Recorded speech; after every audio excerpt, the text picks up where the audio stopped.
Kasih karunia dan damai sejahtera dari Tuhan Allah kita dalam Kristus Yesus Tuhan kita. Amin. Shalom, bertemu kembali dengan renungan harian dari Gereja AKBP Maranatha Rawalumbu.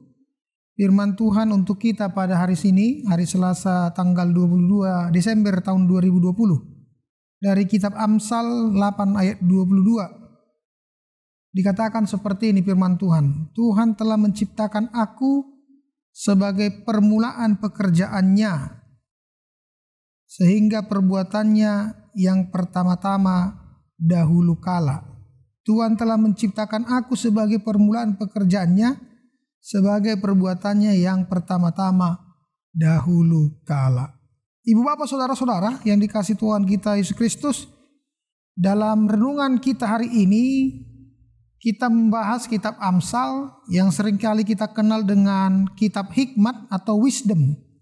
Bagi kita orang-orang percaya, hikmat itu adalah kebenaran. Dan kebenaran itu bersumber dari Allah. Jadi Allah adalah hikmat dan juga kebenaran. Begitu juga dengan hikmat itu adalah Allah. Dan Allah juga adalah hikmat. Itulah kita pahami sebagai orang-orang percaya.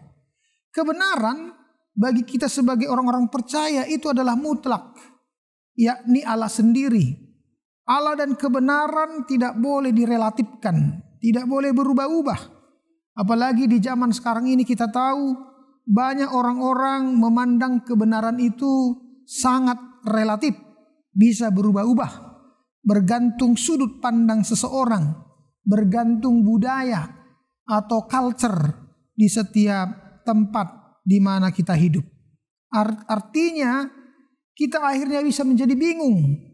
Kita akhirnya bisa tidak lagi memiliki pegangan atau patokan di dalam perjalanan hidup kita, mana yang harus kita ikuti dan mana yang harus kita jauhi.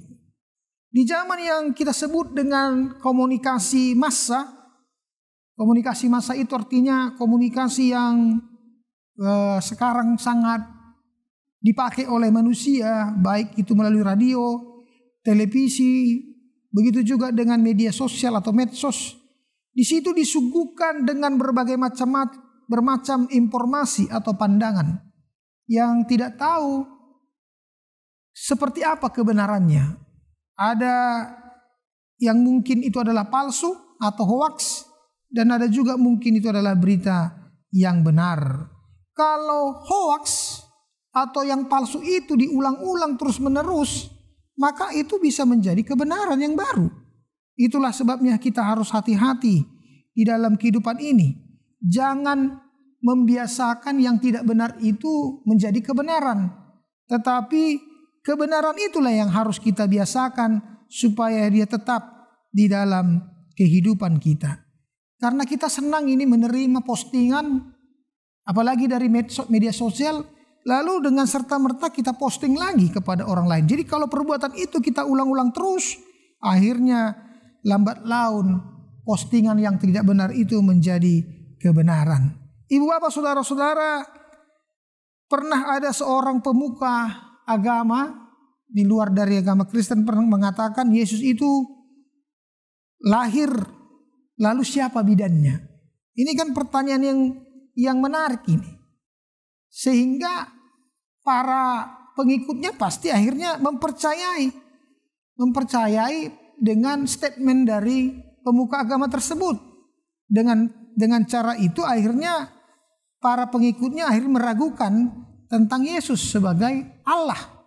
Yesus yang lahir secara Roh Kudus, karena dianggap itu adalah manusia biasa saja. Jadi kalau Yesus dilahirkan lalu dipertanyakan urusan dengan bidan, nah ini menjadi suatu kebenaran-kebenaran yang palsu sebenarnya, yang diciptakan oleh orang-orang lain, yang kalau kita tidak hati-hati, tidak kita filter dengan baik, maka kita pun juga akan mengalami kegoncangan, keraguan di dalam kehidupan kita ini. Hal seperti itu sebenarnya bukan hal yang baru. Dari sejak abad pertama sudah banyak kritik-kritik atau ajaran-ajaran yang selalu berusaha untuk menentang kebenaran yang sudah kita terima di dalam ajaran gereja. Satu contoh seperti firman Tuhan hari ini. Dikatakan Tuhan telah menciptakan aku sebagai permulaan pekerjaannya, sebagai perbuatannya yang pertama dahulu kala. Kata aku di situ itu lebih merujuk kepada diri Yesus. Lalu muncullah kelompok-kelompok yang mengatakan kalau begitu Yesus itu adalah yang diciptakan Tuhan. Kalau Yesus diciptakan Tuhan atau diperanakkan oleh Tuhan, berarti Yesus itu tidak sama dengan Tuhan. Yesus itu di bawah atau lebih rendah daripada Tuhan atau daripada Allah. Jadi sama seperti kelompok-kelompok saksi Yahova juga mengatakan seperti itu. Menilai Yesus itu hanya sebagai utusan, bukan Tuhan atau bukan juga sebagai anak Allah yang lahir dengan cara mujizat, dengan cara kuasa Roh Kudus di dalam kehidupan kita. Disinilah banyak orang tidak memahami seperti apa itu hikmat Allah. Hikmat Allah adalah kebenaran yang melampaui pikiran manusia. Hikmat Allah adalah yang melampaui hati manusia. Sehebat apapun pikiran manusia, sehebat apapun yang ada di dalam diri manusia, tidak akan mungkin menyelami bahkan mengerti akan maksud dan rancangan Tuhan di dalam kehidupan ini. Tinggal yang paling penting adalah bagaimana kita percaya, bagaimana kita hidup di dalam hikmat-Nya itu, bagaimana kita tinggal di dalam hikmat Tuhan. Saat ini kita sedang menyambut perayaan Natal. Natal di mana Yesus Kristus, Allah yang kita sembah itu, lahir di tengah-tengah dunia ini. Kita memahami itu adalah karya Allah yang tidak bisa hanya dipikirkan secara rasional kita saja atau dengan pikiran yang sempit. Tapi kita harus melihat dari kacamata Tuhan. Kita harus memandang dari sudut Allah.